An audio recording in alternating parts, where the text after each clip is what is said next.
Hey guys, thanks for joining me today for episode 2 of my Link to the Past series. I want to say in advance, sorry that this video specifically is going to be a little bit later than I would have preferred, but due to the way that Nintendo requires you to verify their videos with their Nintendo Creators Program, there's kind of like a 12 to 48 hour delay when you upload these videos to when you can monetize them, legally anyway. So what I have to do is I have to upload the video privately first and then let them verify it, and then I can release it to the public. But in order to do that, I have to, like I said, there's a delay of between 12 and 42 hours, or 12 and 48 hours, sorry, before they'll actually get to see it. So it could be upwards to 2 days before this video is released, when I'm actually doing this video the day after my first one. But in order to prevent this, what I'm going to do is I'm actually going to do a few of these episodes in advance, and then have them verifying, and then release them one day at a time, so that it's more of a scheduled thing instead of kind of random. Again, sorry for the delay though, this was unexpected. I didn't realize it was going to take so long to get this verified with Nintendo, and I think that's one of the reasons why so many people have such a hard time with Nintendo, unfortunately, is they make these weird choices that kind of get in the way of progress. And it's bad enough that they want a cut of the revenue for essentially free advertising for a game that's like as old as the hills. They're not making any more money off The Legend of Zelda, especially not the Super Nintendo version of the game. So why are they like badgering content creators like myself and anyone else who's making these games? No one can really figure it out. Oh shit, I went the wrong way. But yeah, they do it. And honestly, I don't find the money the biggest problem. I'm not a huge YouTuber. I'm not making a lot of money. I'm barely making any money at all, honestly. I'm making dimes and nickels. So I really don't care if they take a few pennies out of that. But what does bother me is the fact that I can't schedule these videos as I planned initially. Like, there's an extra step I have to take for no particular reason. I wish that if they were going to have, to have implemented a system like this, that it would have been integrated with YouTube and it wouldn't have actually affected the game or the videos themselves, but it does. It's very ham-fisted, and that's poorly executed in my opinion. And while I love Nintendo games, I do not love the choices they've made in the recent history. So I'm actually going to get this heart right quick. There's a heart over here that's pretty easy to get. Oop, there we go.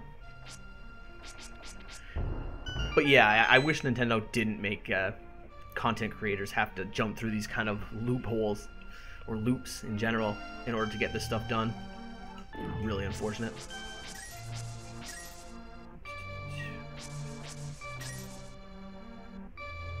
And done.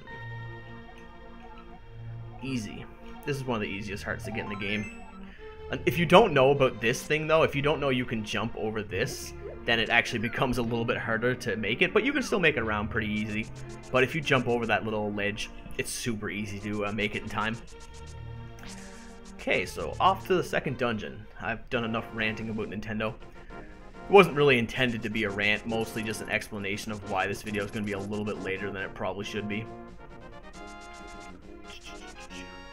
The second dungeon is the desert dungeon. Again, pretty easy considering you're still at the beginning of the game. I don't find this Legend of Zelda gets particularly difficult until you get to the Dark World. But once you get to the Dark World, the difficulty actually spikes pretty hardcore. You can get hit with enemies that actually drain like 3 and 4 hearts per hit, and you've only got like maybe 7 or 8 going in there. I might actually stand corrected. This might actually be the easiest heart to get in the game. But yeah, once you get to the Dark World, this game gets pretty difficult. Until then, though, it's pretty easy, especially if you've played it before. There's not much challenge. The biggest part is just remembering where to go. Forgetting things like the Book of Medora can cause you a delay where you go to the Desert Palace, and if you don't have the book, you can't get in, so you have to run all the way back and get it. I'm sure I'll do something like that in this game, probably to do with the medallions, because in order to beat the game you have to have like 2 of 3 medallions, I'm pretty sure. So I'll probably screw something up there too. Ah shit. I don't know why you bump into that, it's weird. It seems like you should just be, oh crap. It seems like you should be able to just run along that ledge, but it just smashes you right into it.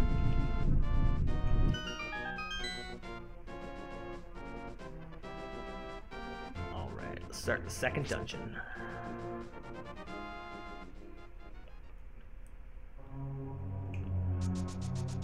Ah, stupid things. What the hell are those supposed to be? They're some sort of like desert plant. They kind of look like plants because it looks like they have leaves on the top of them, but they move around, so it's hard to explain what exactly they are. Am I wasting time? Yeah, I'm wasting time. I don't need to be in here. Try not to die. I almost died in the first part against the guy with the morning star. I think I called it a morning sun. I don't think that's right. I think it's a morning star. I can't remember now what the name of that weapon is. It's like a mace with a spinning spiky ball attached to a chain.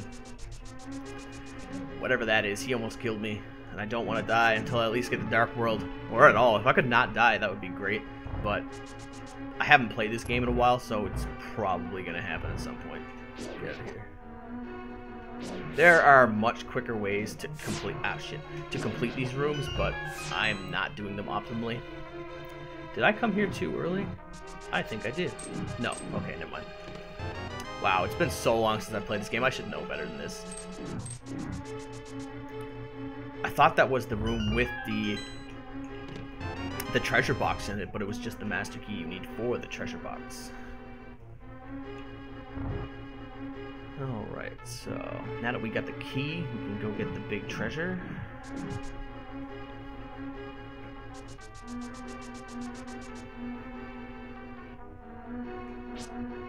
I always hated these enemies as a kid. For some reason I ended up getting stuck in them, even though they're really easy to avoid. When I was younger, I had a real hard time with it. Alright, so we have the power glove, so now we can go to the second part of the stage. Once I trip this. I think there's a heart here somewhere. There we go. Ugh. Throw it at the little laser thing. Eat pot, you shithead. Oh, that sounds like a very stoner thing to say. Ah, I missed. Ah, no. Turns out it doesn't only happen when I'm a child. Happens now. I'm an adult. I'm a grown man and I still can't dodge this completely predictable thing. Ah, not there. One of these pushes up. There we go. Come on, there we go. I think it's fairies. Yeah, it's fairies in here. I should have gotten the net in the town before I came here, but I don't really need the bottles or anything like that. It does make it a lot easier though. Before I go to the Dark World, I'll definitely be collecting a few things like the bottles in order to bring some fairies and potions into these later dungeons that actually get a little bit difficult. Ow, damn you. Aha, not this time. At least they lag a bit after they fire the first shot, so they give you a bit of time to react. Oh no. Where's the key? There we go. Ah, crap. I jumped over that, though. That's funny. There is actually like a nether plane of existence where I bumped into the door, and because it knocked me back, I actually flew over the tile. That's so unusual. For like, it kind of seems like a 2D game, but there's technically a extra plane, another dimension. You can move through the air. Ah, come on. There's a way that you can bump into those doors and not actually fall backwards. I just can't remember what it is. I probably should have done a little bit of research before I play this. It might have made this game a little bit more interesting if I knew some of the cool little tricks to show you guys. Ah!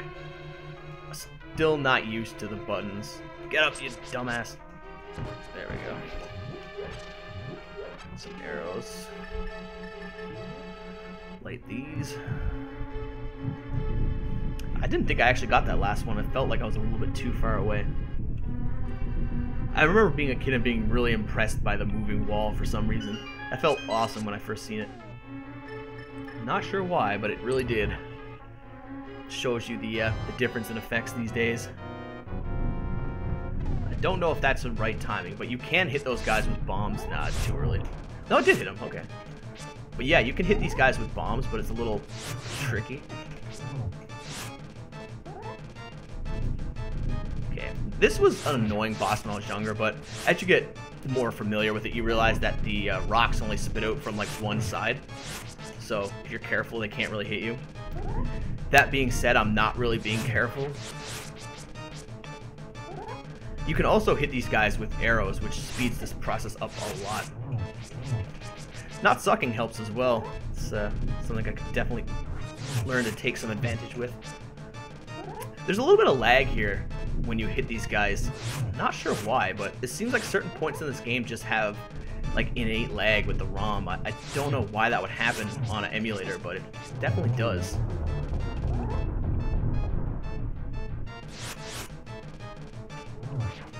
Okay, let's try not to die here. Alright, so if I die here, that's going to be super sad. Alright, so I got 2 more hits left. Alright, now this is the one that's a little bit tricky, because when you get the last guy, the rocks start flying in multiple directions. Oh my god, I better not die here. Come on. No. Okay. So close. Just don't die. I think you kind of have to stand at a little bit of a diagonal, but not too much of one. Yes, perfect. That was way harder than it should have been. There we go. That was the trick I was talking about last time at the end of the video, where you get the little spin animation to happen as you hit the pendant. Oh, that was stupidly close. I did not want to die there. Alright. Thanks for watching though, guys. I'll end this video here. Like I said, I'll probably just keep recording to get the 3rd video uploaded so that the verifying delay doesn't kill me. But yeah, thanks for watching, guys, and have a good night.